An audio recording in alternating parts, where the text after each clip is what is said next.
Your screens, it's blue skies over Kennedy Space Center, pad 39A. Weather's looking good both in the local area as well as when we head northeast towards the space station.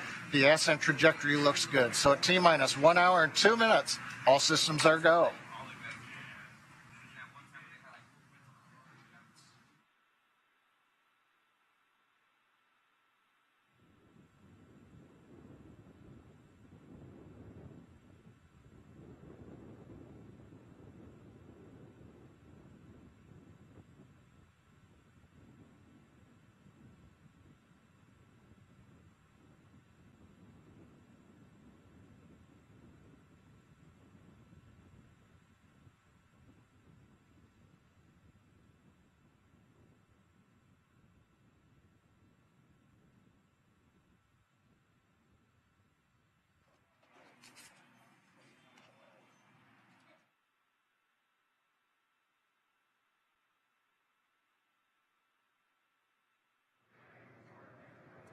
All right, well, you're looking at a live view of the Falcon 9 rocket and Dragon spacecraft that is in the final stages of preparation to launch the world's first all-private astronaut mission to the International Space Station in just over 1 hour from now.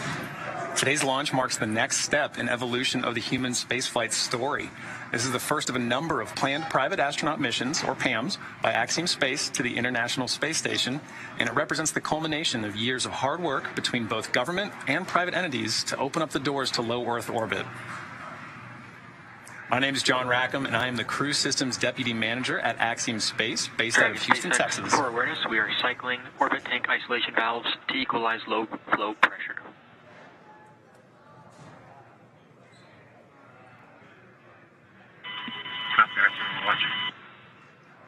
All right, just some back and forth there between the crew and the core. My name is Kate Tice. I'm the Quality Systems Engineering Manager here at SpaceX headquarters in Hawthorne, California. With our coverage now expanding to NASA television, I'd like to welcome friend from NASA, Dan Hewitt, coming to us from Johnson Space Center over at Houston, Texas. Hey, Dan. Hey, Kate, great to see you and the Johns. We're excited to join and get this milestone mission off the ground. Liftoff time is still holding, let's see, for 11:17 a.m. Eastern Time, and currently tracking no issues with Falcon 9 or Dragon. The range remains green, and as you can see there with that shot, the weather is definitely cooperating. Yeah, it's a beautiful day for launch. What a gorgeous shot. Now, over the last 3 hours, Axiom astronauts Michael Lopez Alegria, Larry Connor, Mark Pathy, and Eitan Stiba donned their SpaceX suits in our new suit-up room, and were then transported to the pad where our crew entered the SpaceX Dragon spacecraft that you see there live on your screen. Right, and since arriving at the spacecraft, our crews were helped by the closeout engineers or advanced team to get into their seats, attach their suits to special umbilicals that provide breathing air and a communication link to Dragon systems. And at that point, they conducted successful leak checks and communication checks with the core here in Hawthorne, which is the person dedicated to speaking directly to the crew throughout the mission. The closeout team then sealed the hatch, which also gets its own leak check. Unfortunately, that leak check didn't pass the first time, so we opened it back up, wiped it down, and performed that leak check again. And that second one was good. So that leak check is closed. Or excuse me, that side hatch is now closed. Moments from now, the closeout team will depart the pad while weather operators kick off their final check on wind speeds at the pad before the final go, no-go for launch. But before we get to that final go, no-go, the SpaceX team will do an internal poll, making sure conditions are ready with Falcon 9, Dragon, the crew, the range, and the weather. Let's pause now and watch watch the closeout crew as they finalize their preparations there on the pad.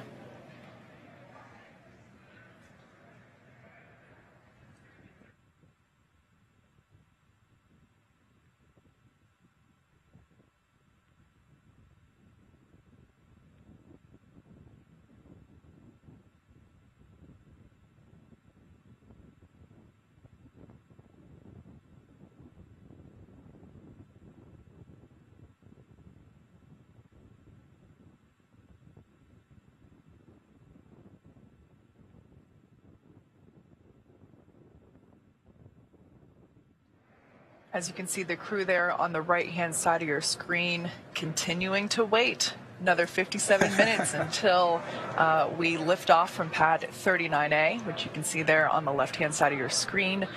We can confirm that the closeout team has departed the access arm there, so that's good news. Now, as the countdown continues, let's take a moment to get reacquainted with our crew today. So the AX-1 mission is commanded by retired NASA astronaut Michael Lopez Alegria, a Spanish-American who was born in Madrid, Spain, and is also called Mission Viejo, California, as well as Boston, Massachusetts home. Michael is a U.S. Navy captain and has flown 3 times aboard the space shuttle and once aboard Soyuz, so he has quite a bit of flight pedigree. He has conducted 10 spacewalks in his career, accumulating 67 hours and 40 minutes total in the vacuum of space. Both of these landmarks are NASA records. In 2021, he was inducted into the Astronaut Hall of Fame. You might hear us call him MLA a few times around here, so if you like acronyms, here's a new one for you. The pilot for AX-1 is Larry Connor from Dayton, Ohio.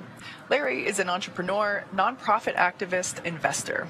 He's won aerobatic flying competitions and has summited both Mount Kilimanjaro and Mount Rainier. Through AX-1, he'll become the first private pilot to reach the ISS. He'll also become the first human to reach both. SpaceX, you are go for section 6 of 4.100. When ready, report go for launch. That's in work, SpaceX. All right, so just some back and forth with SpaceX core Arthur Burial and the crew, continuing to work through our procedures. Ultimately, next check will be to make sure that the crew inside Dragon Endeavour are go for launch. Yeah. Back to our pilot, Larry Connor. As I said, he will also become the first human to reach both the deepest ocean depths and enter the bounds of outer space within 1 year. That's just crazy to me. Larry has been actively involved with the Mayo Clinic and the Cleveland Clinic for many years, helping to understand the effects of aging. This mission will add a new dimension. Go for launch.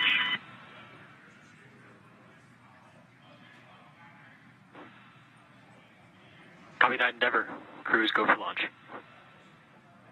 All right. So that is fantastic news. That's basically 4 thumbs up inside Crew Dragon right now. So really good news there. Yeah. So continuing out our crew, moving on to Mission Specialist 1, Eitan Stiba will become the second Israeli ever to fly to space. In many ways, today's mission is a return to flight for the nation of Israel after the Columbia tragedy in 2003. Eitan served for more than 4 decades as a fighter pilot in the Israeli Air Force, where he received the Distinguished Aviator Medal, and today he is an impact investor and philanthropist. In collaboration with the Ramon Foundation, the Israel Space Agency, and the Ministry of Innovation, Science and Technology, and the Ministry of Education, Stiba will fly to the ISS under the Rakia banner and the maxim, "There is no dream beyond reach." During his time on the ISS, Stiba will facilitate scientific experiments, educational outreach, and one of my personal favorites, artistic activities. Mark Pathy is an entrepreneur, investor, and philanthropist, as well as mission specialist number 2 on this AX-1 mission. Pathy is currently the chief executive officer and chairman of Montreal-based Maverick, a privately owned investment and financing company he founded that focuses on innovation and social impact. As a strong believer in the importance of philanthropy, Pathy is a member of the boards and executive committees of the Montreal Children's Hospital Foundation, Dans LaRue, and the Pathy Family Foundation. Through the AX-1 mission, Pathy will become Canada's second private astronaut and the 12th Canadian to go to space. All right, well, you've seen the vehicle, you've met the crew, you've heard some good calls on our way to launch, and we're just within the hour. So let's send you over now to NASA's Johnson Space Center, where Dan Hewitt is following the launch prep from Mission Control in Houston. Dan, over to you. Hey, thanks, John. And the team behind me flying the space station, the crew on board, they're ready to get this first private astronaut mission off the ground. Back in 2019, NASA took steps to open the station up for business, issuing a directive to enable new commercial activity on board, including private astronaut missions. And all of this is done with the goal of building a robust economy in low Earth orbit. Now, why does NASA want to do that? Well, we're very aware that there is untapped potential in that space just outside of of our atmosphere, and low Earth orbit can be a first step towards unlocking limitless possibilities. On this July 20th, 1969. It's one small step for man, one giant leap for mankind. Greatness. Boy.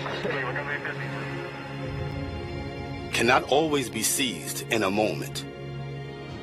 Sometimes it requires a first step.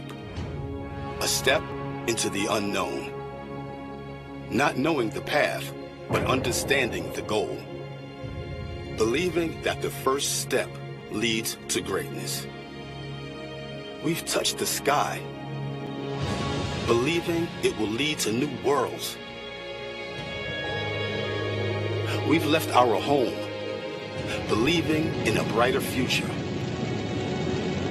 We've come together, believing in shared goals. We've stayed and learned, believing in benefits for all.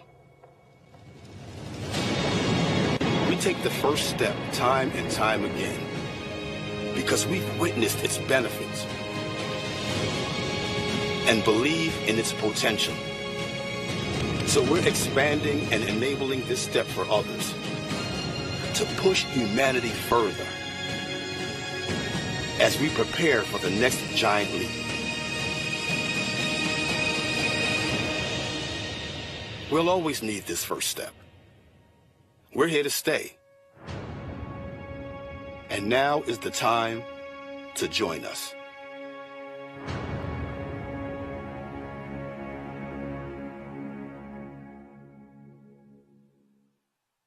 And low Earth orbit is that first step. And for NASA, we're in it for the long haul. For the last more than 20 years, we've shown that you can get incredible value from doing research and technology demonstrations in low Earth orbit on the station.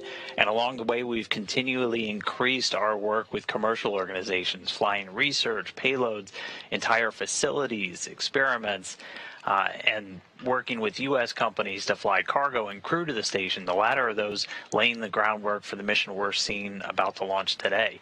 And we're continuing to look ahead onto the horizon, working with companies like Axiom and others to get a jump start on developing new destinations in low Earth orbit where future astronauts, and not just those from NASA, will be able to go and explore and do research just outside of our atmosphere. So we've got our sights on the horizon, and our ultimate goal is for NASA to become one of many customers in this new economy in low Earth orbit as we set our sights on deep space exploration, heading back to the moon and beyond under the Artemis program. Now, the AX-1 mission's a good example of the public and private partnerships that are going to make that future vision a reality. But to take a little bit deeper of a dive, let's jump over now to my colleague, Megan Cruz, who's standing by at Kennedy Space Center with NASA Administrator Bill Nelson. Over to you, Megan. Good morning to you, Dan, and good morning, NASA Administrator Bill Nelson. Great to have you here, as always. Good morning. Well, I wanted to talk to you because we know that one of NASA's goals has been to enable commercial efforts in space. With today's Axiom-1 mission, the first all-private crew to the International Space Station, what does today represent for the agency? We're taking commercial business off the face of the Earth and putting it up in space. And that's one of our main programs now, because we want to get NASA out of low Earth orbit and go explore the heavens. We want to direct our energy and our resources to do that, because we're going back to the moon and we're going to Mars. And so we want, for example, we're going to continue the space station for another 8 years. Yep. We want to have commercial space stations. NASA wants to become the ability to lease space on a commercial space station instead of having the responsibility of the space station. Yeah, let's talk a little bit more about that, because I know that we've seen success with commercial cargo missions, commercial crew missions. Are commercial stations next? Indeed. Well, that's what we're doing today. We are bringing a commercial company to our ISS. We are then going to have them attach a commercial module to the International Space Station. And then we're encouraging the building. We've got initiatives out there in private industry right now to build a commercial space station. And then all of our international partners on the space station, we're taking with us out into, for example, lunar orbit. The Gateway, which is like a space station in lunar orbit, is going to be a number of nations landing on the moon. We're going to have other nations participate as well. Yeah, it seems like there's a lot of partnerships going forward with NASA to accomplish some of the big goals that we have. Well, as it should be, because our program is internationally, and when we go to Mars, there's going to be a delegation from planet Earth. Are you excited for today's launch? Oh, is the Pope Catholic? Yes. Well, thank you so much, Administrator. I really appreciate you being here, and I hope you enjoyed today's launch. Thanks a lot. All right, back to you guys at Hawthorne. We're at T-minus 46 minutes, 10 seconds. We've just heard from the SpaceX launch director. Brief the CE or LD, and they will approve aborting the countdown. For urgent issues affecting the safety of the operation, operators shall call hold on the countdown net. Launch control will abort the launch auto sequence and immediately proceed into launch abort.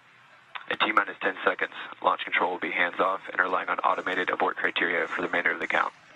Operators advise the launch director whether structural breakup or fires imminent occurring per Dragon manual escape flight rules.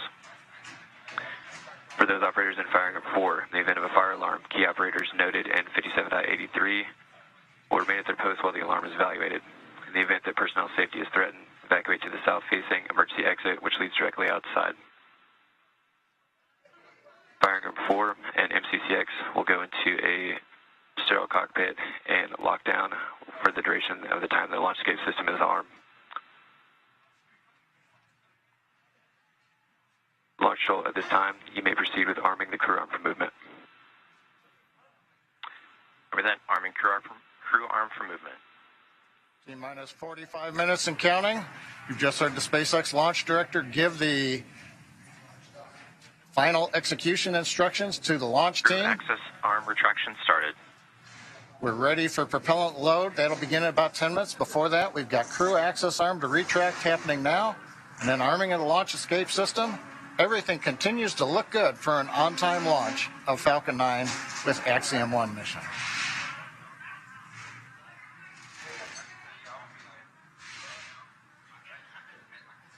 Dragon SpaceX for tablets. Go ahead, Arthur. As we prepare to step into LES arming, I need you to verify that the elastic bands are over the corners of all of the iPads in the vehicle.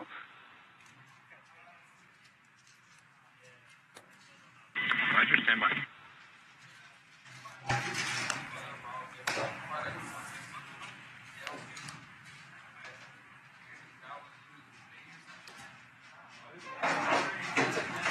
SpaceX Endeavour, Arthur, I can confirm that the elastic band on the dashboards are around the tablets and also. All right, copy that. Thank you, MLA. And for awareness, that last call came in pretty quiet, so if you could speak up on the upcoming calls, that'd be great. Thanks.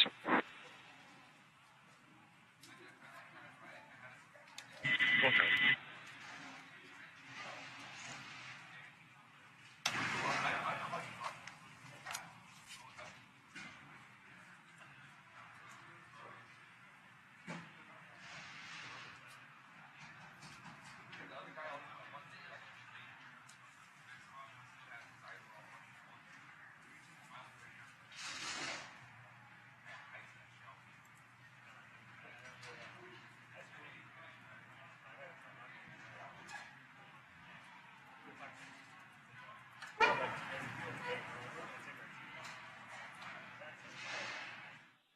Okay, we'll give you an update here. Inside of 43 minutes, crew access arm has retracted from the Dragon spacecraft.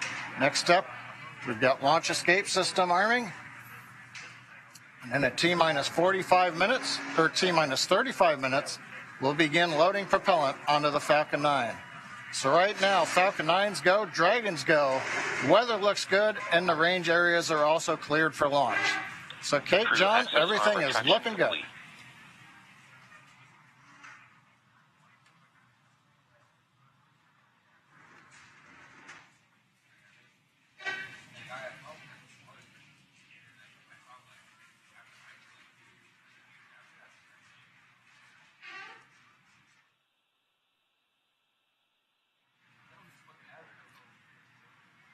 Inside of 42 minutes, everything continues to go well. Waiting now for launch escape system arming.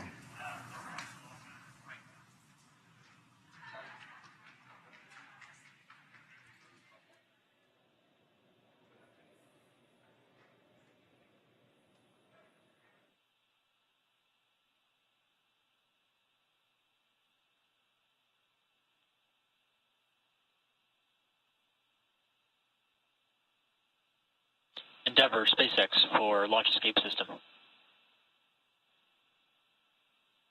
Go ahead, Arthur.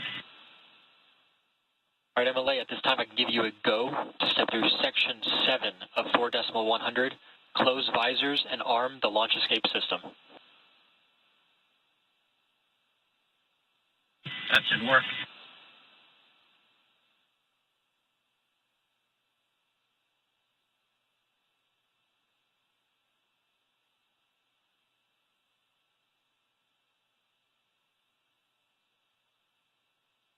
SpaceX Endeavour, visors are closed. We are arming the launch escape system.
Dragon, SpaceX, launch escape system is verified armed.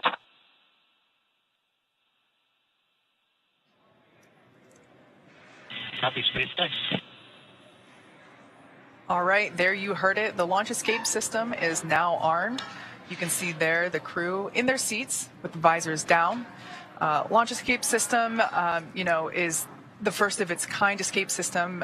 It provides escape capability all the way to orbit. It's a really important function to have. Obviously, no intention of using it today, but that's what those call-outs were there back and forth that we just heard. Right, and as you heard earlier, too, from Administrator Bill Nelson, the importance of low Earth orbit. So speaking of just how valuable low Earth orbit is, the crew of AX-1 will be conducting a tremendous amount of science over the course of their 8 days on board the ISS. And not only does that include 25 Axiom-managed studies, but it also includes the Axiom crew participating in efforts that extend far beyond this mission. Some of those we actually looked at earlier. One of these broader studies is a series of health monitoring tests before and after the flight. A few days ago, I was able to connect with Dr. Emmanuel Riqueza to talk about the ongoing research this crew will participate in on behalf of the Translation Research Institute for Space Health, also known as TRISH. Here's our conversation. Dr. Riqueza, welcome. It is wonderful to get to talk to you. Please introduce yourself and tell us, what is TRISH? Absolutely. My name is Emmanuel Riqueza, and I'm the Chief Medical Officer at the Translational Research Institute for Space Health. And I'm also faculty at Baylor College of Medicine in Houston, Texas. The Translational Research Institute for Space Health, or TRISH, we're partners to the Human Research Program at NASA. And one of our main goals is to find and fund new disruptive research that is high risk but potentially high reward, with the end goal of keep humans healthy both in space and on Earth. And we have been working with commercial spaceflight missions since last year, and Axiom 1 is our 4th commercial spaceflight mission. That's really fascinating. Can you tell us a little bit more about your primary areas of focus or what you're studying on this mission? Yeah, so TRISH focuses mainly on the high priority areas of human spaceflight research. And I would say the 3 highest priority areas are radiation, behavioral issues that come from being isolated and confined in space. And the third one is how your body changes while you're in a different gravity field, either a zero-G environment like in space, or during different gravity fields when you are in the moon or Mars. Okay, interesting. So what kind of systems or hardware are you working with specifically to capture this data? For this mission, the hardware that we're using is absolutely optimized to provide, number one, the highest quality data, while being still easy to use, easy to implement, and being the lowest burden to the astronauts. So to collect all of this data, for example, vision changes, we have been using a small device, is roughly the size of a shoebox that you can see here. I have this here with me. So this is basically like having an optometrist on a box. Basically, the only thing that you have to do is just grab it, put it on your eyes, look at an object that is roughly 6 feet away from you, and after a few seconds, you get a prescription of your glasses right here. So as I was saying, if there's any changes on astronauts during these missions, we'll be able to see how that changes with this device. We're also looking, I was mentioning, at behavioral changes, how being in an isolated and confined environment has any behavioral aspects. And for this one, we have been using a small tablet like this one, also to test the sensory motor adaptation, the balance disorders, and the space motion sickness. We're using a device like this. And for each of the crew members, we have a set of hardware like this, and it fits, the 4 sets of hardware fits on a medium-sized suitcase. So it is really easy to move wherever it needs to go for launch and landing. That's wonderful. So what are some of the intended outcomes or goals of the research you're doing? Yeah, so some of the outcomes and one of the main applications, number one for spaceflight that we want to get from this research is that short duration missions like Axiom 1 are very, very relevant in the context of Artemis missions. When we go back to the moon, the first missions are going to be roughly the same duration as Axiom 1. So anything new that we learn from these missions is going to be absolutely valuable. Really, every new piece of data we collect in spaceflight could potentially solve and be that last piece of the puzzle that we're looking to complete what we need to know. Well, Dr. Riquetta, thank you so much for speaking with us today. We wish you the best of luck. It is my pleasure. Thank you. All right, we are about 30 minutes out from launch of the historic AX-1 mission. It has taken an enormous effort from an incredibly dedicated and hardworking team to get to this moment. And that team wanted to take an opportunity to wish the crew of AX-1 well and Godspeed. Hey X1, we're so happy for you guys and just want to let you know we've got you here on the ground in mission control, so fly high and have some fun. From all of us here at the Integrated Performance Team, we want to wish you luck on your pioneering mission to the ISS and hope to see you in a couple years when AX-H1 launches. It is not only an immense honor to get to watch your monumental mission, but also to have been able to support you on your journey towards this day as well. Hey guys, can't wait for this mission. We put a lot of hard work in. We're excited for you all to have a great time up there, and good luck. Thank you for helping set an important precedence ahead of a very bright future. Good luck, AX-1 crew. Let's conquer space. Hasta pronto. Woo! We want to send you all off with good wishes in this incredible journey. Godspeed. It has been such an honor to watch and support you guys as you prepare for this moment. I'm so proud of each one of you for the dedication, the long hours, and the hard work you put into making this a meaningful mission. Hello, Axiom astronauts. Thanks for stepping up to the plate for this amazing journey. You guys have trained hard. You've waited a long time, and this is now happening. Safe travels on this historic mission for the first private astronauts to go to the ISS. It's happening. Wave to us from up above because we'll be thinking of you from down below. We're the Axiom safety team. We just want you to know that we are really proud of you and we've got your back.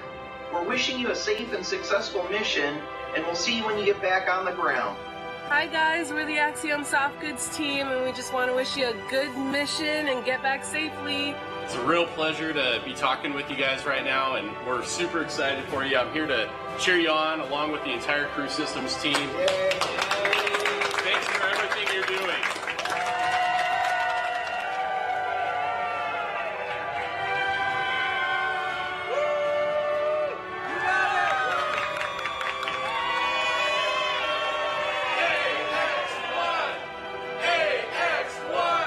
I wish you all the very best, the greatest of success, and the most fun and the most challenging, interesting thing in your life. Go big and enjoy your time on the ISS. We'll see you back on the ground. Hey guys, I am so proud of the Axiom 1 crew. It's so fun to be a part of something bigger than you and to contribute. Most important thing to remember, guys, take some time to look out the window and appreciate where you are. It's space.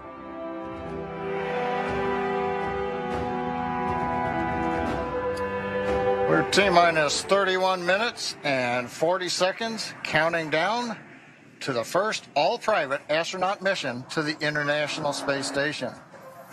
Now, a few minutes ago, Falcon 9 propellant loading began on time at T-minus 35 minutes. RP-1 fuel loading is underway on both the first and second stages. Liquid oxygen loading is underway on the first stage. Now, we'll finish up fuel loading on the second stage at about T-minus 20 minutes. Doesn't take very long. And then we'll begin loading liquid oxygen on the second stage at about T-minus 16 and a half minutes.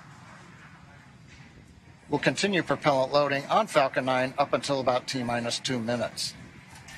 Now, speaking of propellants, the Dragon spacecraft was loaded with its propellants about a week and a half ago, just a few miles down the road from the launch site at what we call Dragonland. In order to fly, Dragon needs a fuel and an oxidizer. Start of stage 1 cryohelium loading. For the fuel, we use monomethylhydrazine, or MMH, and nitrogen tetroxide, or NTO, for oxidizer. Now, together, these propellants feed the Draco engines that will maneuver Dragon on orbit, changing its attitude, raising its orbit to get to the space station. But that propellant also serves a second purpose, and that would be to use in the 8 Super Draco engines that would power the launch escape system in an escape scenario. But right now on pad 39A, nice view of Falcon 9 with Dragon there. You can see the crew access arm has retracted away from the Dragon spacecraft. The 4-person crew is inside Dragon right now. The launch escape system is armed. Propellant is going into the Falcon 9. So since we are at this stage with launch escape system armed, that means the 8 Super Draco engines inside the Crew Dragon are ready, if needed, to launch the capsule away from the Falcon 9 rocket in an instant, should there be any kind of emergency associated with the rocket or the pad. We have the ability to use a launch escape system right now if it was needed. A couple other status items. Weather, as you can see, looks good. Probability of violating the launch commit criteria is less than 10%. The only thing we're watching is wind gusts, but we believe, having seen the wind for the last several hours, everything continues to look good. That should not be an issue.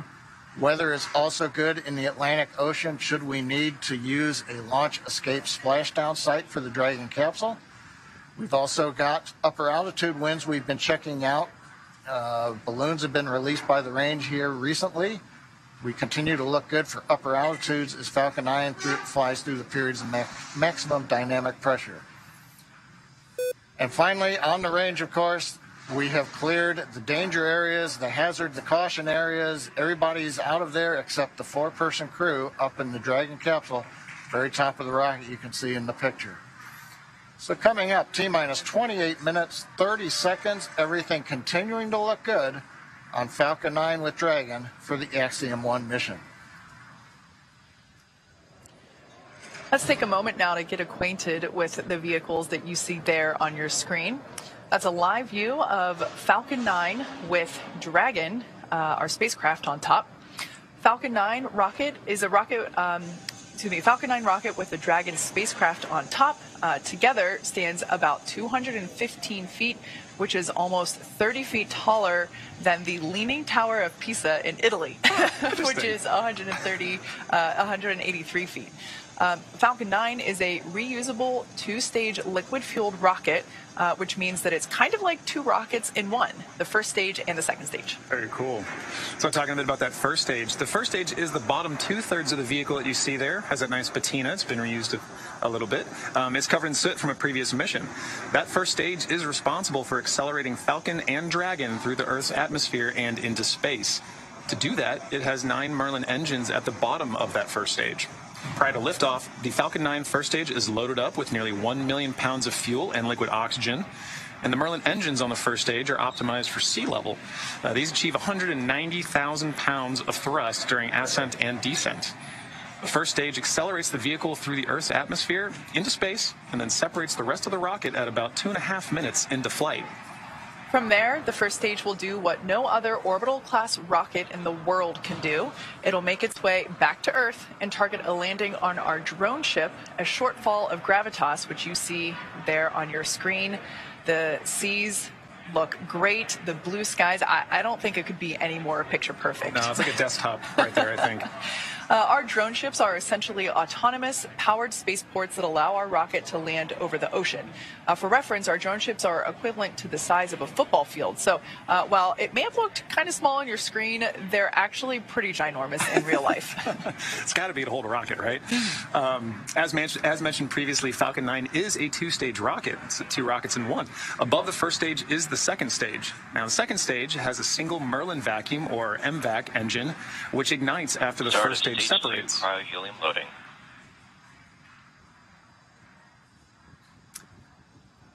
Now, the second stage is essentially a smaller version of the first stage, and whereas the first stage is designed to power the vehicle out of Earth's atmosphere in the forces of gravity, the second stage is specifically designed to operate in the vacuum of space.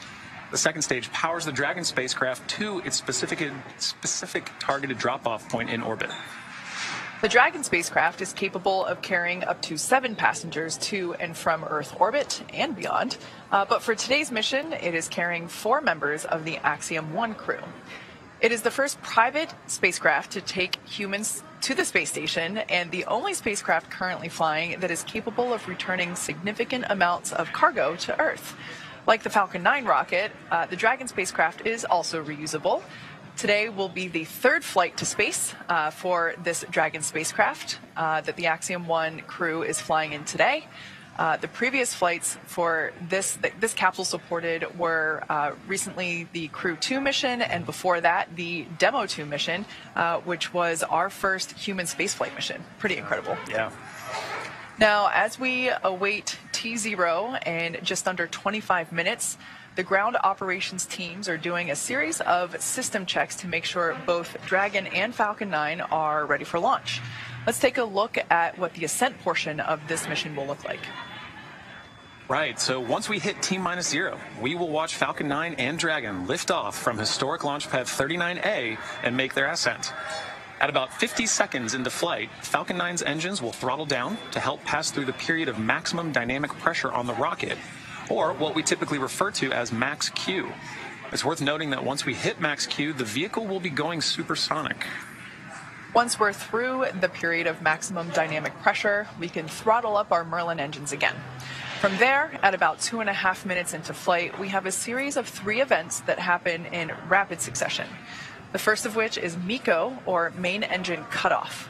This is where all 9 Merlin engines shut off in preparation for stage separation, which, as the name suggests, that is where the first stage detaches from the second stage, with the first stage making its way back to Earth for landing as the second stage continues on its journey with the 3rd event. Right, now SES-1, or Second Engine Start 1, is where the Merlin vacuum engine lights up and propels the second stage, along with our AX-1 crew, into orbit. As Stage 2 heads towards its targeted drop-off orbit, Stage 1 will execute 2 burns in order to make its way back to Earth. The first stage is the entry burn, where 3 of the Merlin 1D engines will reignite and then shut down. This helps to slow the stage down in preparation for entry back into Earth's atmosphere. While the first stage is heading back to Earth, the second stage will cut off its singular Merlin engine that was ignited right after stage separation. Once this happens, we'll wait for confirmation of good orbital insertion. About 90 seconds after Dragon gets into orbit, Falcon 9 will land back on Earth. The landing burn, which is a single engine burn, will bring the vehicle's speed down rapidly in order to land on the drone ship at about 9.5 minutes into the mission. And while Falcon 9's first stage is landing, Dragon is preparing to separate from the second stage. About 3 minutes after the second stage gets into orbit, we should have a great view of Dragon with its 4-person crew drifting away from the second stage. Now, once Dragon is a short distance away, it will begin checking out its Draco maneuvering thrusters to make sure Dragon continues to increase separation distance from the second stage. And lastly, the nose cone deploy sequence will initiate just before T plus 12 minutes and finish around T plus 15 minutes. And this sequence will expose Dragon's docking mechanism in advance of its arrival at the International Space Station. So, as you can tell, it's a pretty jam-packed 12 minutes. Yeah. Pay attention. Pay close attention to what you're listening to. Don't blink. With all of that in mind, let's head back over to Dan Hewitt for an update from the ISS team over at Johnson Space Center. Dan? Hey, thanks, Kate. Now, inside the room, the International Space Station Flight Control Room, Flight Director Scott Stover is leading the teams right now. But just about 4 hours ago, NASA Flight Director Diane Daly gave a go on behalf of the combined ISS team to the SpaceX mission director, just saying that ISS, or the space station, was go for launch. Now, to get there, we've got a list of flight rules, basically just guidelines for all of the major systems we have to make sure are functioning on board station before we can give a go to launch another crew up there. So we're looking at everything from those core critical command and control computers, verifying we have a good communication path through our tracking and data relay satellites, ensuring that the atmosphere, all of the life support systems on board are functioning, even the mechanical systems like the docking port where this mission is headed. So we're expecting today's flight to be about a 20.5-hour journey from launch to docking, with the Crew Dragon Endeavour headed towards the Node 2 Zenith. That's the space-facing port on the top of Node 2, the Harmony module on board the station. And once they get there, they're going to get welcomed by the Expedition 67 crew, which is made up of 7 individuals right now, 4 from our SpaceX through Crew 3, 445 for the teams over in Hawthorne. And so once they get there, they'll be able to get out of their suits on board the Dragon spacecraft while the team on board station moves into what's known as the hatch operations. Station Commander Tom Marchand is going to be pressurizing that small area between Dragon and the station hatches. And we expect it to be a little under 2 hours from docking to hatch open, and then we'll welcome the AX-1 crew on board the space station. So a lot to come with that 20.5-hour journey, but all that's going to start with a launch. So I'll send it back over to Hawthorne as we get into the final phases of the countdown. Back over to you, John. Right. Well, Dan, as you mentioned, it all starts with the launch. And Kate, it's looking like it's getting pretty busy here. People are excited about seeing a launch, right? Yeah, we're just now under 20 minutes until liftoff. As you could probably tell by the noise, the crew here, excuse me, the crowd here in Hawthorne, we're at SpaceX headquarters in Hawthorne, California, is starting to gather just beyond mission control here in the building. And you might be able to tell by the ambient noise, in addition to the live production noises that you also hear. You know, we are in a rocket factory. But yeah, you can see there the crowd is starting to grow behind the team there at Hawthorne Mission Control. Now, we saw Dan speaking earlier from Mission Control in Johnson. There is a Mission Control Center in Florida where the SpaceX teams are also gathered in Firing Room 4. And then we have the Mission Control Center here.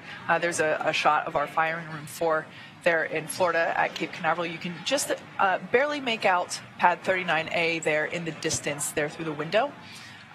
Might be wondering why all the different mission control rooms. The one in Johnson, as Dan was saying, you know, that's really mission control for the International Space Station and those operations. The control room that you see there is for everything leading up to launch. As soon as Falcon 9 lifts off, responsibility and control transfers to Mission Control Center here in Hawthorne. So just a quick explanation for why so many rooms with computers. Exactly. Yeah, and in addition to all the teams gathering here, we've got teams of our own gathering in Houston at Axiom headquarters. You can see there on your screen Axiom Mission Control with the lovely Axiom family behind them looking in proudly.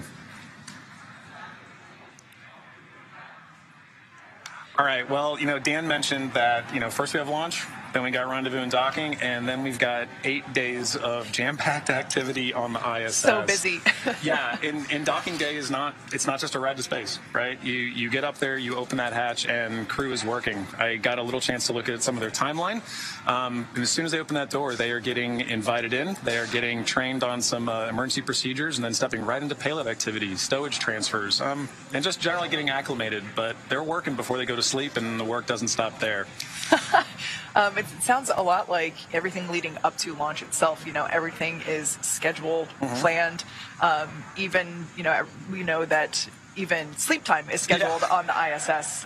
It's something that's incredible to me is that not only do you have work to do, but your science experiments and that kind of stuff, not only do you have to get some sleep, or you can, you also have to exercise, right? Yeah. The exercise time, which can be a couple hours. Stage 2 lock load has started.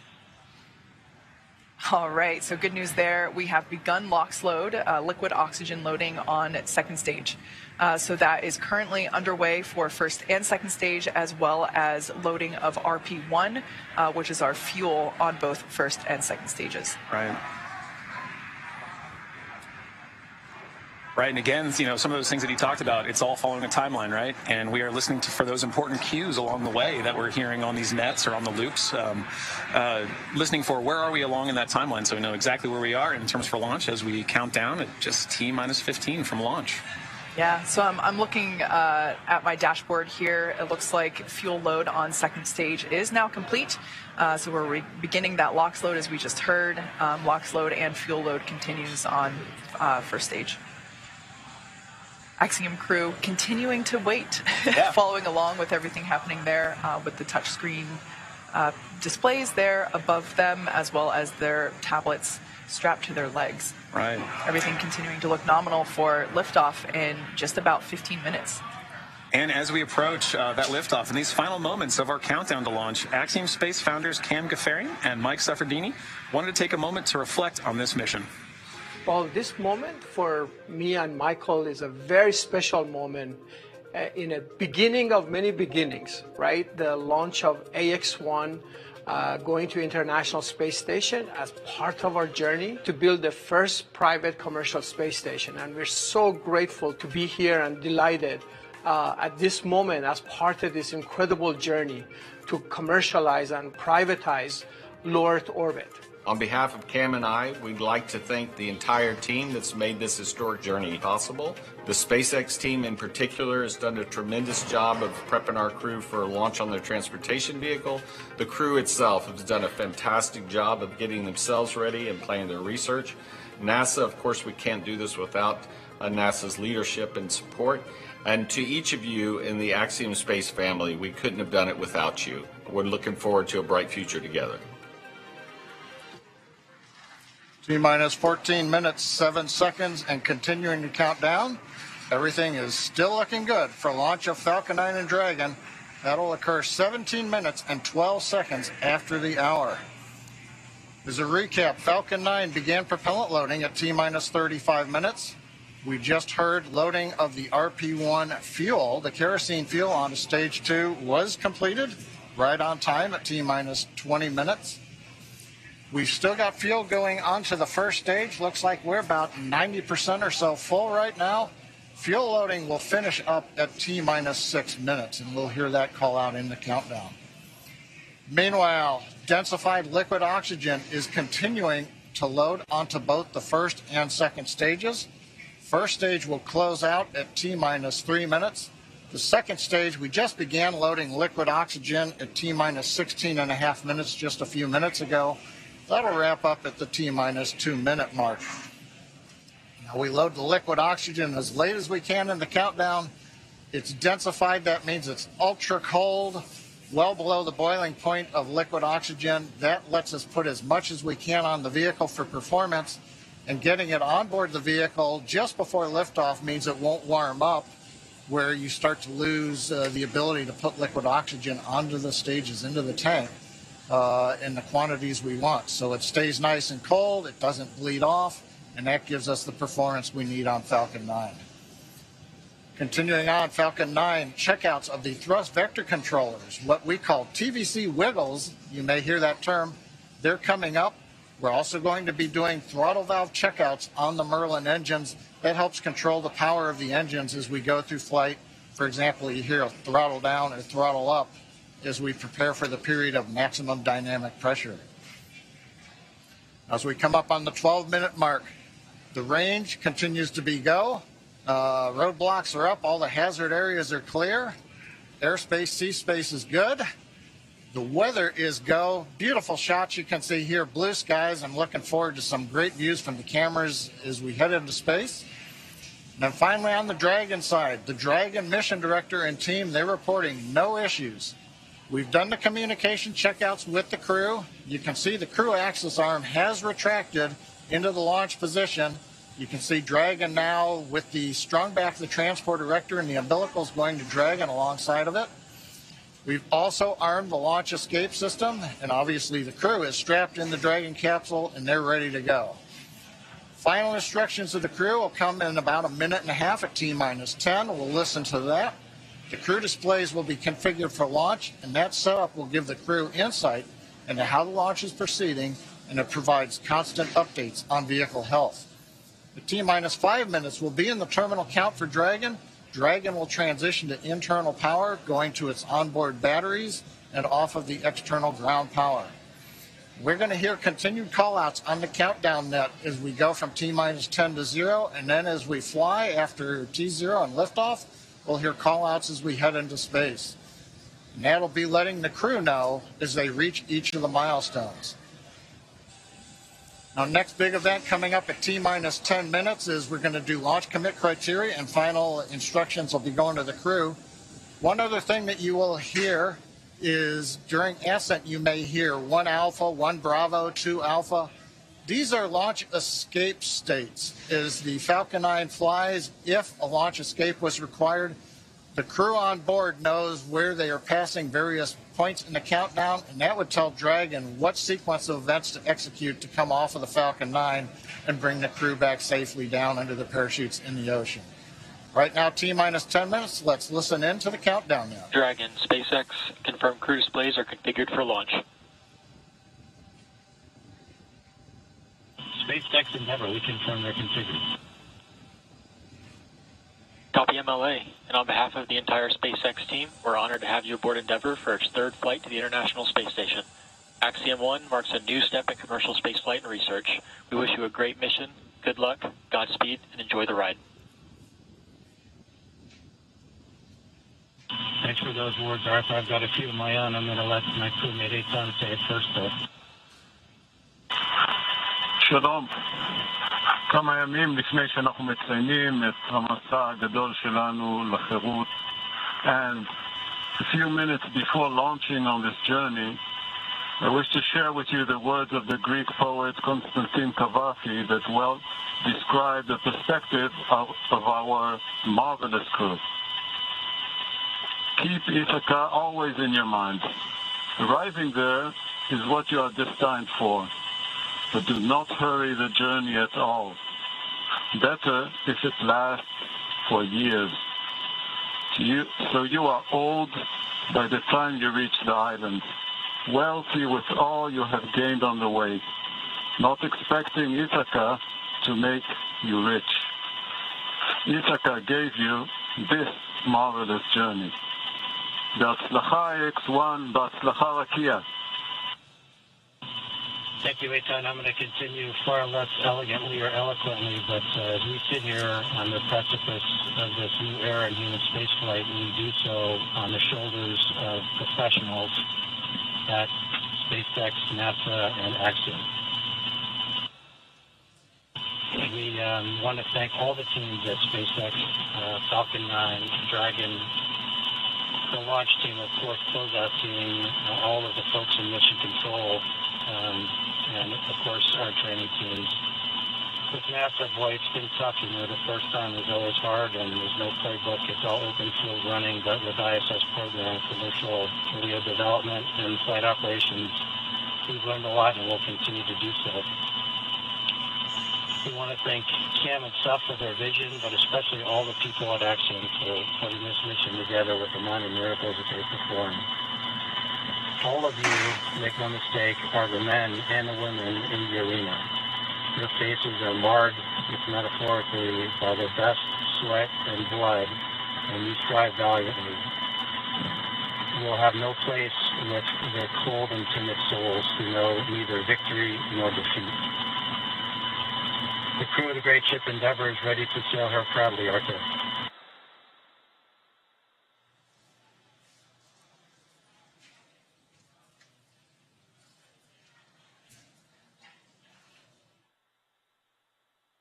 Some heartfelt words there. Stage 1 engine chill has started. All right, so there was the call that we have begun to chill the engines on the first stage.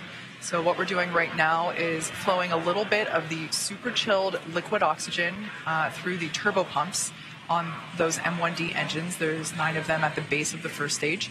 And that's essentially bringing them down to the temperature of that super chilled liquid oxygen to prevent any thermal shock to the hardware. Just before that call, some really heartfelt words from Commander MLA and Mission Specialist Eitan Stiba. Really love hearing that commentary. Stage 1 RP load is complete.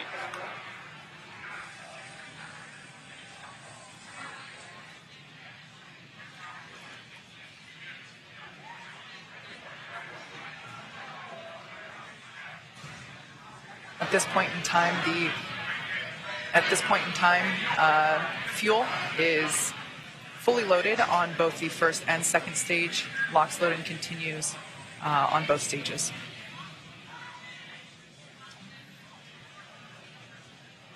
Coming up on 5.5 minutes. Kate's let us know that we've got the fuel load complete. Next is coming up. We're T-minus 5 minutes. Dragon will be transitioning configuration for terminal count and going on its internal battery power. Everything continues to look good as we're counting down.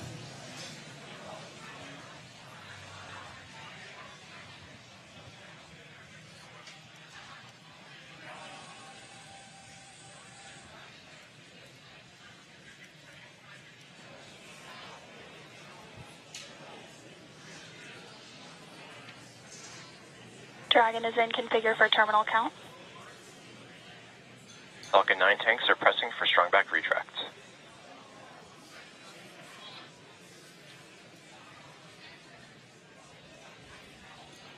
Heard the call out. We're pressurizing the tanks for strong back retract. We'll hear a sequence momentarily. Strong back is retracting. Actually, that's the start of about a 1-minute sequence.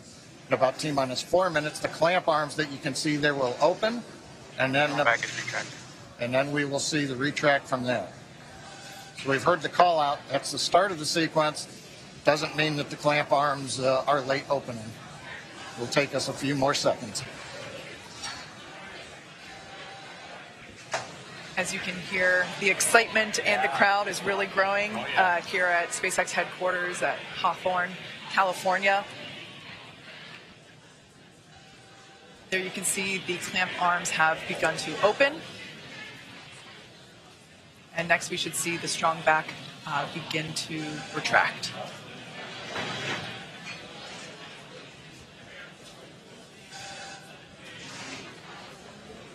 This structure is what we basically use to transport the fully integrated vehicle to and from the hangar to the launch pad. And there you can see that strong back retraction has begun.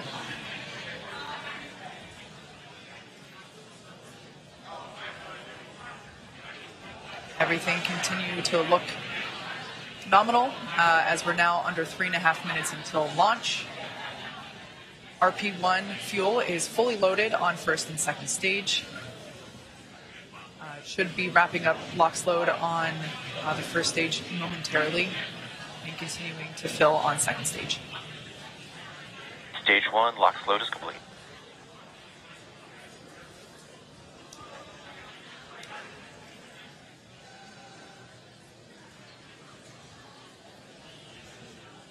We're under 3 minutes until liftoff of the Axiom 1 mission.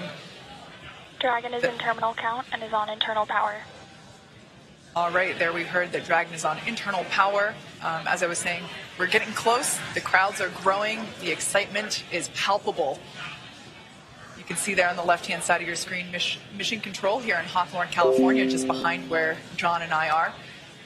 And then on the right-hand side, that looks like Axiom mission control. That looks like Axiom mission control in Houston, Texas. Everybody's waving and saying, hey.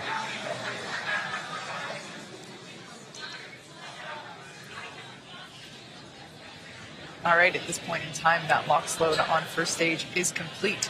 So the first stage is now fully loaded with all of its propellant. LOX load on second stage continues.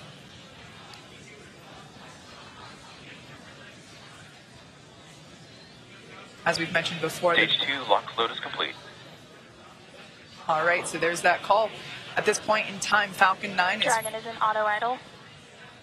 Dragon is fully loaded with all of its propellants, nearly 1 million pounds of that propellant. Next event coming up that has started. right now, the gas closeouts. We finished pressurizing the storage tanks on board the Falcon 9. They gave the crew the heads up, and they hear some loud venting noises. We're also going to vent down the liquid oxygen line that carried the LOX up to the second stage. Generates a typical large white cloud of condensation around the strong bed. Big event coming up now, T-minus 1 minute, all the flight computers take over. Let's listen in to the last minute of terminal count. FTS is armed, Falcon 9 is in startup, and now controlling. Dragon is in countdown.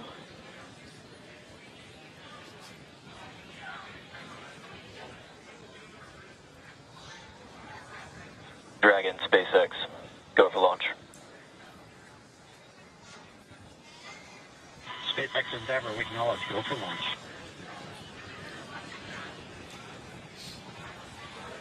T-minus 30 seconds.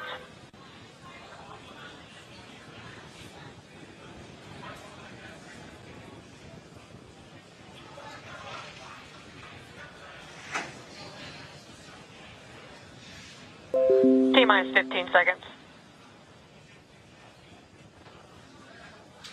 10, 9, 8, 7, 6, 5, 4, 3, 2, 1, 0. Ignition. Stop. Go Falcon, go Dragon. Godspeed, Axiom 1.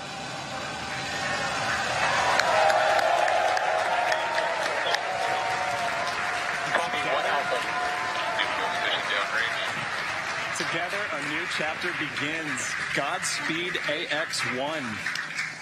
Stage 1 propulsion is nominal.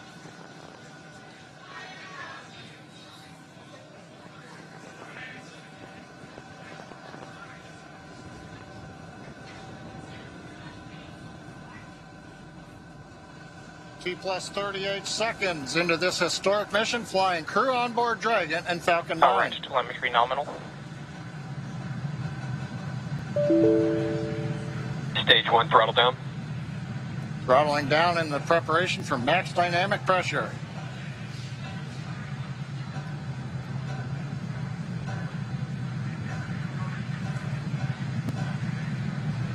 Falcon 9 is supersonic.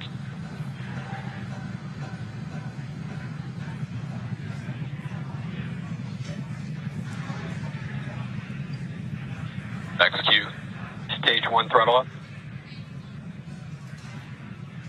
Merlin 1D engines coming back up to power. 1 Bravo. Copy, 1 Bravo. The crew calling out 1 Bravo should an escape situation arise. It tells the Dragon flight computer what profile to fly using the Super Draco engines. But everything is looking good on Falcon 9. We're getting nominal callouts from all the engineers and a great view from the ground camera and the onboard cameras. Invac chill underway.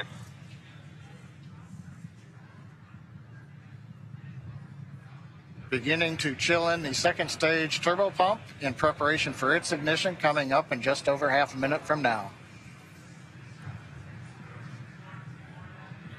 Coming up on about 3.5 G's acceleration for the crew. We'll begin throttling down the Merlin engines to hold that level of acceleration.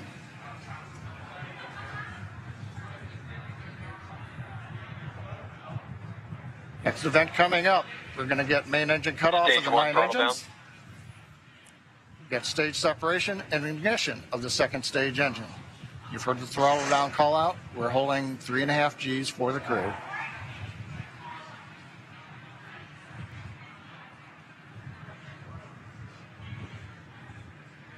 And Miko. Age separation 3,200. Copy 2 out. Ignition.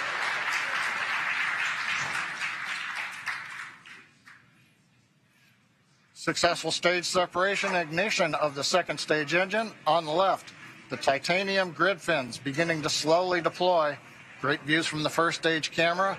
The first stage now begins a slow flip maneuver. You can see the white nitrogen gas plumes as we reorient for an entry back through the Earth's atmosphere a little bit later in the plus count. Second stage, we see the engine nozzle glowing red. Everything continuing to look good on the second stage.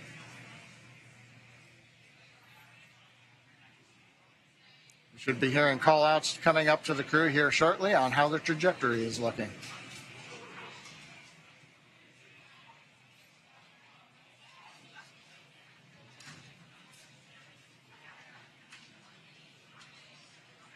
Dragon SpaceX, trajectory nominal. It's what we like to hear. Acquisition of signal, Bermuda. AOS Bermuda, acquisition of signal. Bermuda tracking station now getting telemetry from the second stage of the Falcon 9 with the Dragon on top. T plus 4 minutes, 10 seconds. Everything continues to be nominal. First stage coasting to apogee, and then it will come back down for landing on the drone ship. Second stage partway through its lengthy burn to get the crew into orbit. So Kate, 4.5 minutes in, everything continues to look good. What a absolutely picture-perfect liftoff. We've got a live view of the crew inside Dragon Endeavour. Looks like everyone is still pretty comfy. As John had said earlier, we got Dragon SpaceX, trajectory nominal. All right, good call out there that trajectory is nominal. Never we copy. As John mentioned, we got to about 3.5 Gs there. Acquisition of signal, New Hampshire.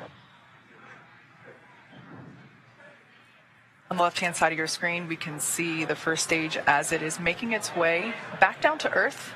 It's targeting a landing on our drone ship, a Shortfall of Gravitas, which is parked a couple hundred miles off the coast of Florida out in the Atlantic Ocean. Second stage on the right-hand side, everything continues to be nominal there, as the MVAC engine is powering the second stage and Dragon Endeavour to its targeted drop-off orbit.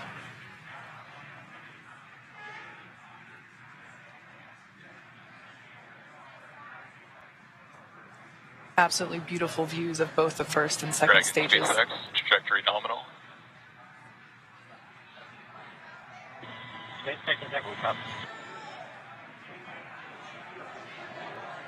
All right, so coming up in about a minute and a half, the first stage will execute the first of 2 burns required for today's landing attempt. At about T plus 7 minutes and 30 seconds, we'll see the entry burn begin. That's where the first stage will ignite the center engine first, and then a couple seconds later ignite 2 more engines, so a total of 3 engine burn, which will last about 29 seconds. The entry burn slows the vehicle down significantly as it re-enters back into the Earth's atmosphere. The first stage sees high drag, which scrubs roughly 70% of that velocity by the time that the landing burn begins. Stunning view where you can see the curvature of the Earth there on the left-hand side. Dragon SpaceX, trajectory nominal. SpaceX is never we copy. There you can see the nitrogen gas thrusters. So that's the puff of gas that you see there occasionally. That's used for attitude control systems. We also utilize those grid fins that you see. There are 4 of them placed around the booster. And those grid fins also help steer for a precise landing, either at Stage 1 entry burn startup. Stage 2 flight. All right, there we can see that that entry burn has begun. We are targeting a landing on our drone ship, a shortfall of gravitas today. Everything continuing to look nominal with trajectory and MVAC performance there for our second stage on the right-hand side.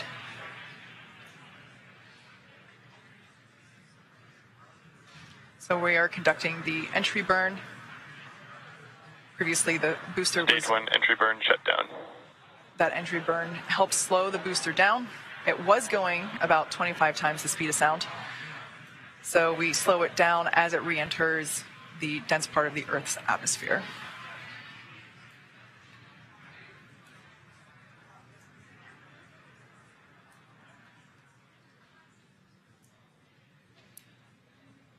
The next event is second engine cutoff, or SECO 1, as you see it there on the timeline at the bottom of your screen. Stage 2 and terminal guidance. That's where we shut down the MVAC engine, or second engine cutoff. Copy, Shannon. Stage 1 transonic.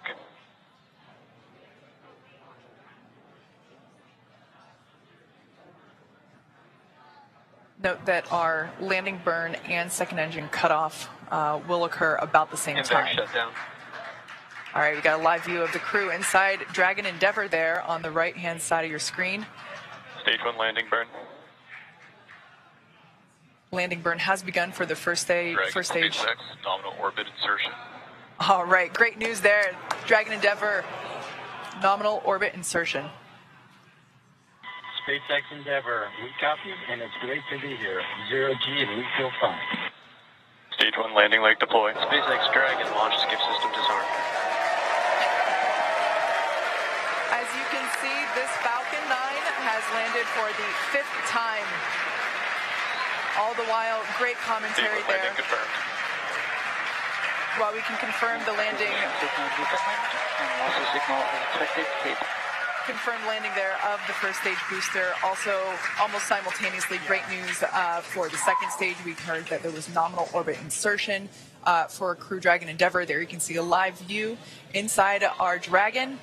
Looks like the crew is beginning to adjust to 0G. And if you look at the right-hand side corner, it looks like we can see the 0G indicator. That was one of mine. That was one of the things I really wanted to see, what they were going to bring for their 0G indicator, so I can't wait to see what comes on. It looks, I can't quite tell, Pokemon? Maybe, okay, well, hopefully it'll come into closer view. Yeah, but and if not, we'll get to ask them later, hopefully. Yeah, great to see the crew here again, starting to, really getting their first taste of microgravity. Yeah. Oh, it has ears? Oh, it's a bunny. Is that like Thumper? I think it might be. I think that's Thumper from Bambi. Love it. So right now, the second stage is basically preparing for Dragon separation. The next step now that, as we said, Dragon has nominal orbital insertion, the second stage and Dragon will separate. Views there of our MVAC engine now shut off, no longer glowing that lovely shade of orange.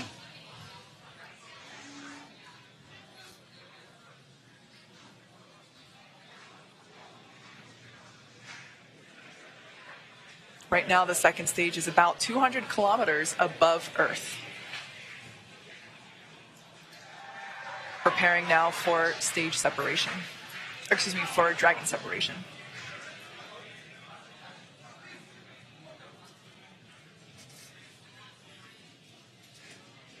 For those of you that have just recently joined us, we had an on-time liftoff of the Axiom 1 crew. They are now in space and coming up to separation from second stage, at which point they will then begin to make their journey, continue their journey to the International Space Station.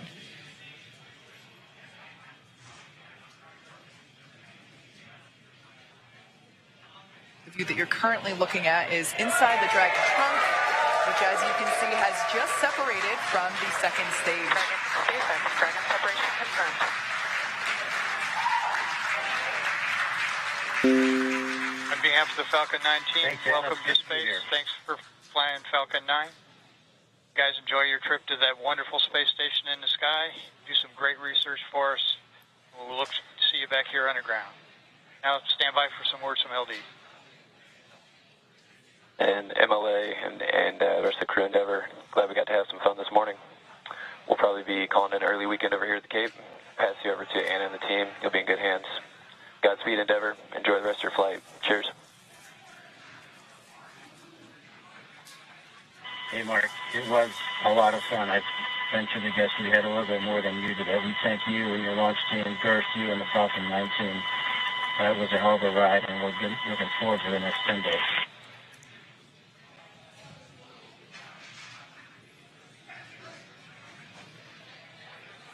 All right, some nice words there from a couple of key folks.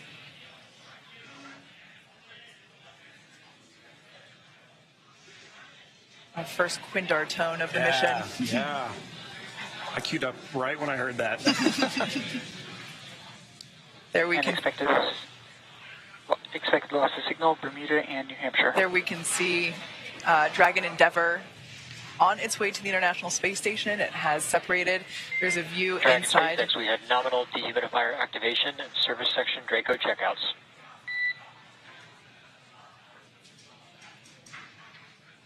There we can see over the shoulder of SpaceX Endeavor, we copy, Arthur. Over the shoulder, previously Commander MLA was on the left and pilot Larry Connor was on the right. Live view inside the cabin. They just got the okay to lift their visors. All right.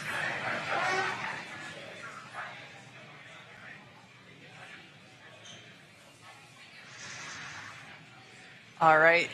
So we can see that everyone is in space. Yeah. We can see that zero-G indicator floating around. Great view there of Dragon Endeavor. Now in space with the Axiom 1 crew on their way to the International Space Station. Yeah, I mean, this is a day of firsts. You know, this is my first time getting to participate in a launch like this. This is the first for Axiom. I mean, this is a first for spaceflight. And it's just wonderful to see such a picture-perfect launch. It really was. We saw the landing, and we saw orbital or zero-G insertion at the same time. I mean, that was perfect. Yeah. It was wonderful to see. All right, well, as I just said, today's launch is one for the history books. So to punctuate this milestone that NASA and commercial companies are able to achieve together, we go now to Kennedy Space Center, where Megan Cruz is with NASA's Kathy Leaders. I'm here right now with the Associate Administrator of NASA's Space Operations Mission Director. It's so great to have you here, Kathy. What did you think of the launch? Oh, my gosh. It's always like, you know, right in the bottom of my throat. I'm holding, can't breathe.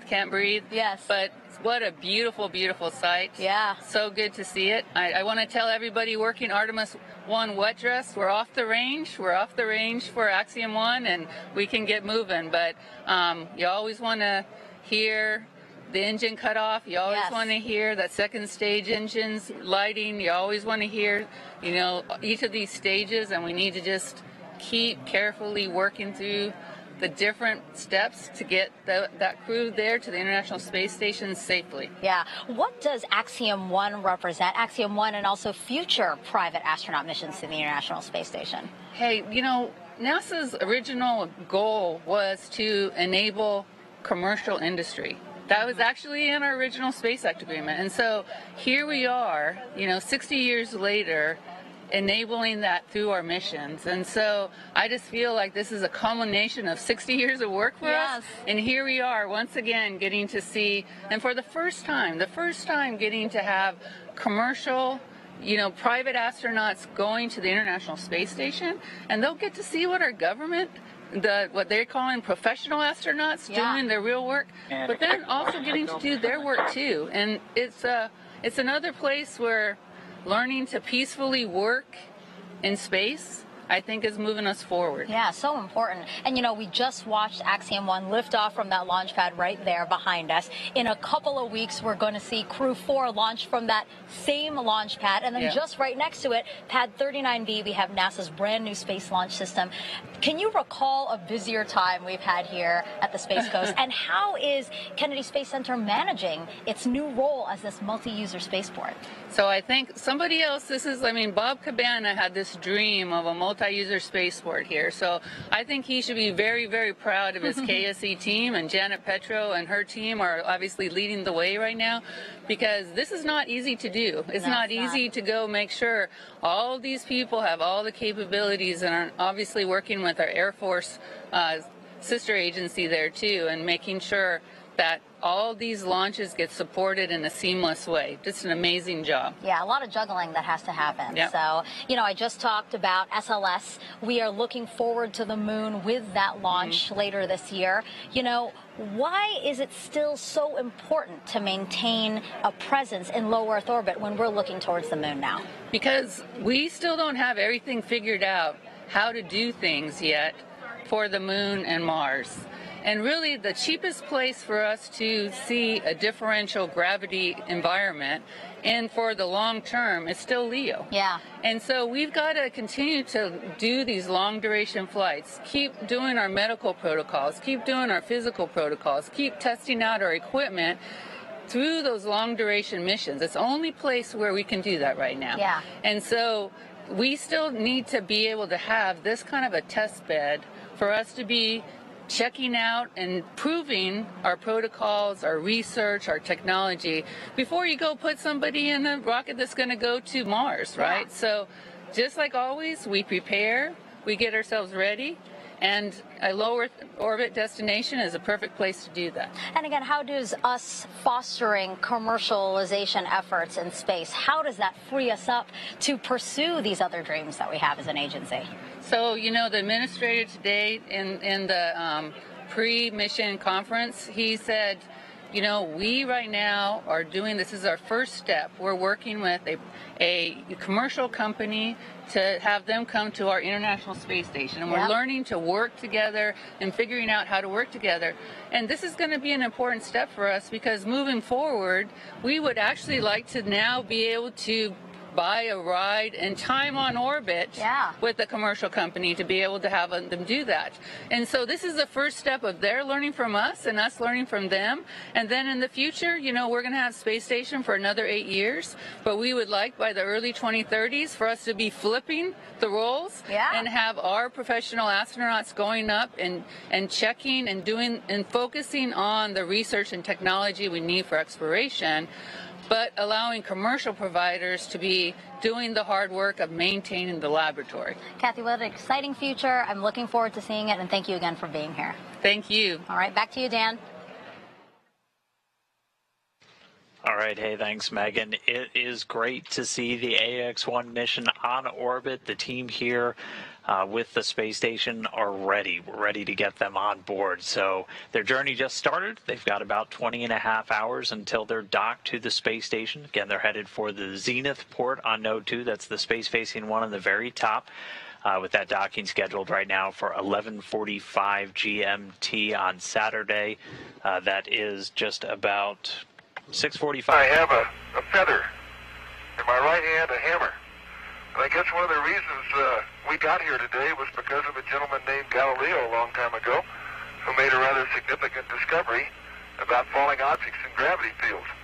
And we thought that where would be a better place to confirm his findings than on the moon.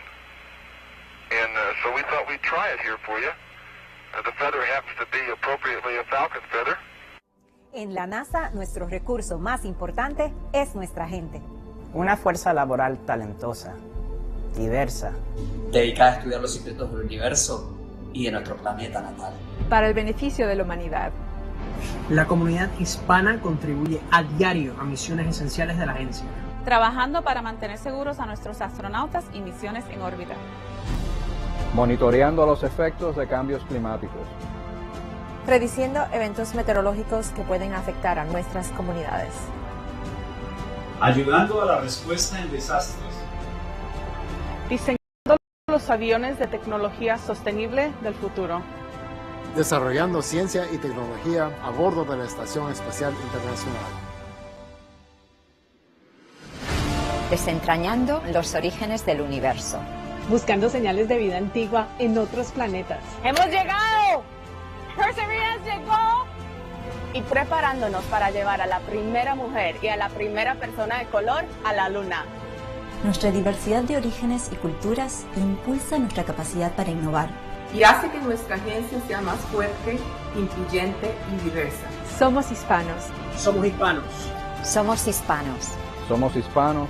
Somos hispanos. Somos NASA. Sigue nuestras historias en NASA en español.